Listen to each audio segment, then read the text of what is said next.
Yan, good morning guys. Dahil kagigising ko lang, maghihilamos po ako ngayon. Daily routine ko po ito. Wala akong gano'ng ginagamit sa, kahit sabon hindi ako gumagamit sa mukha ko. Dahil sa konting tubig. Tsaka, everyday, nakaka mo sa umaga para maiwasan nyo yung magkaroon ka ng maraming tighawat. Ito lang po yung ginagamit ko, ice. Lalagyan nyo po yung ice ng tubig.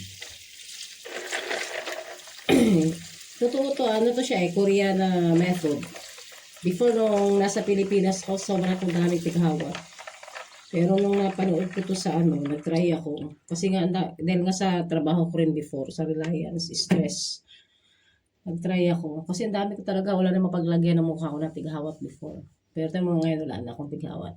Kasi nga, every morning siya. Tsaka bago din kayo matulog sa gabi, hilamos kayo ng tubig na puro ice. Di mo, puro ice siya. Ito lang yun, wala akong, di ako gumagamit ng kahit anong sabon.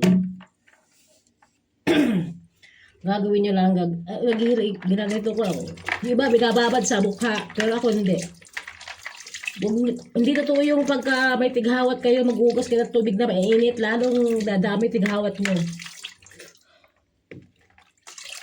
Ganyan lang kayo, mga 30 seconds or kung kaya nyo hanggang sa malusaw yung mga ice.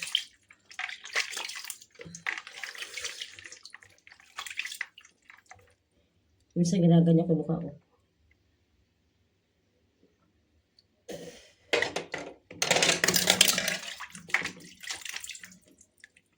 Ayan. Ganito trabaho ko everyday. Before akong gumising. Siyempre, mag-toothbrush muna kayo. Ano gawin to?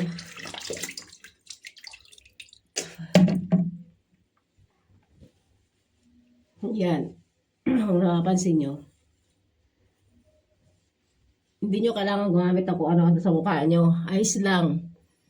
Dati, dami kong tighawat dito. Pero ngayon, tingnan mo na wala siya. Wala siya. Ayos lang siya, guys. Every morning, tapos every night before kayo matulog. Ayan lang po. Tapos, gamit lang kayo ng, ito kasing gamit ko pang ng mukha ko. Or kung ito lang, pang punas sa gabi bago ako matulog, ito lang. Tapos, ito lang. Wala na. Yan, after guys, maglalagay ako na ito. Ito, panlinis dito ng mukha. Diba, nahilamusan ko na yung mukha ko ng ice. Pero syempre, dahil wala naman din ako sabong ginamit, gumagamit pa rin ako ng ganito, panlinis ng mukha. Ang ice kasi guys, nakakapag-fine siya ng skin. Kaya mga lalo dyan sa Pinas, sobrang init. At saka maalikabok. Kailangan nyo talaga ng panghilamos, tubig na malamig. Kasi, dito nga sa part ng Europe, di ba, may winter time pa may. Pag napapansin ko rin pag winter time, ang mukha mo, hindi ka tinitikawat kasi walang alikabok. Bukod doon malamig. Kaya talaga ang ice, malaking tulong siya. Pag halimbawa may tighawat kayong tumubo na isa, ang gagawin nyo lang, kuha kayo ng ice, dikdik nyo siyang ganyan. Diba dati nagkatighawat ko, malaki to, pero nung kumuha ko isang ice, dinikdik ko lang, nawala na siya. Hindi mo na kailangan, huwag nyo pisain din yung ice, tighawat sa mukha.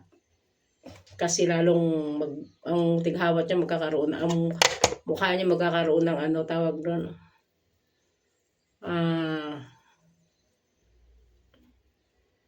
nagkakaroon ng butas-butas.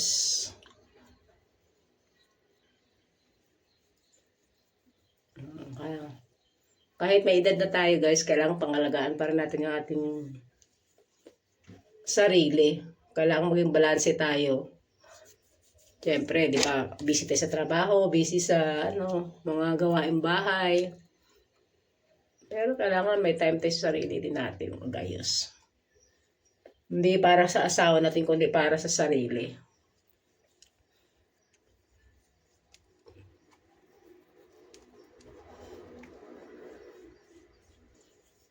Every morning yan trabaho. Before ako mag-coffee, kailangan nakapag-toothbrush na ako, nakapag-hilamos na lahat bago ako umupo sa table.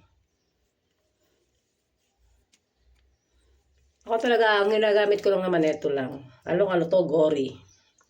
Ayan. Kasi walang hiyang ako. Marami, may mga gamit, may mga binibili din ako before na mga L'Oreal, pero hindi naman hiyang sa mukha ko. Hiyang sa akin yung Gory lang. Lalo na dito, pag mainit, nagpapachi-pachi talaga ang mukha mo. Tapos, naglalagay ako ng sunscreen. Kahit anong sunscreen, wala akong sunscreen na na kung ano talaga yung hiyang sa akin. Kahit ano namang sunscreen, hiyang naman sa akin. Yan. Dapat lagyan nyo rin yung leeg nyo. Yan. Para naman pantay. Hindi na sobrang dami. Tapos, ito yung gamit ko. Meron akong Korean. Meron din ako neto. Depende kung ano yung magustuhan kong ilagay sa araw na to. Ito, gusto ko to. Sunscreen ito sa protection sa para hindi magpachi-pachi yung mukha natin. Ayan.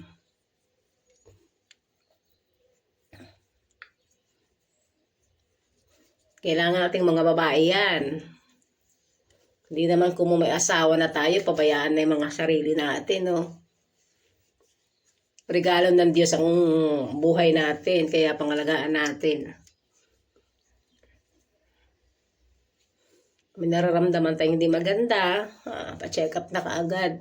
Yan nga lang sa Pinas, hirap kasi wala kang pera dyan, hindi ka ma-check up. Baga may mga libre naman, kaso lang hindi pa rin sa hirap ng buhay talaga ngayon. Anyway, dito rin naman guys, mahirap din ang buhay. Laganap na yan. Wala buhay na kasi tayo sa mga huling araw. Ayan. Ready nang gumora si Inday. Kasi maglalakwatsa kami mag-anak. Pupunta kami ng Pafos. Gayak-gayak din. Ayan na po. Siyempre dahil gagala tayo ngayon, lagay tayo ng konting pangkilay. Yan ba? Kilay is life. Kailangan biglagyan natin ng buhay yung mukha natin. Kilay is life. Hindi ako nagpapatato. Iba nagpapatato sa kanilang mga kilay. Pero ako mas gusto ko pa rin magganyan. Pero try ko rin magpatato. Baka bagay sa akin.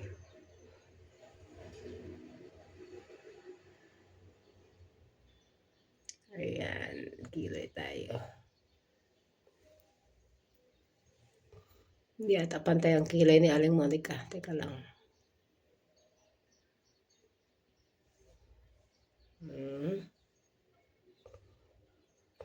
Parang hindi pantay.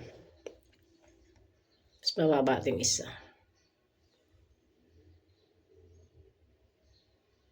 Ito pala gamit kong pangkilay. Hindi yung lapis. Kasi ang lapis, pag nabubara ito, kasi pag ginamitan mo siya ng ganyan, hanggat hindi mo siya hinahalamusan, hindi siya natatanggal. Kasi waterproof ito. Ayan. Ayan, di ko ba? Hindi ba maganda na? Diba? Kilay is life.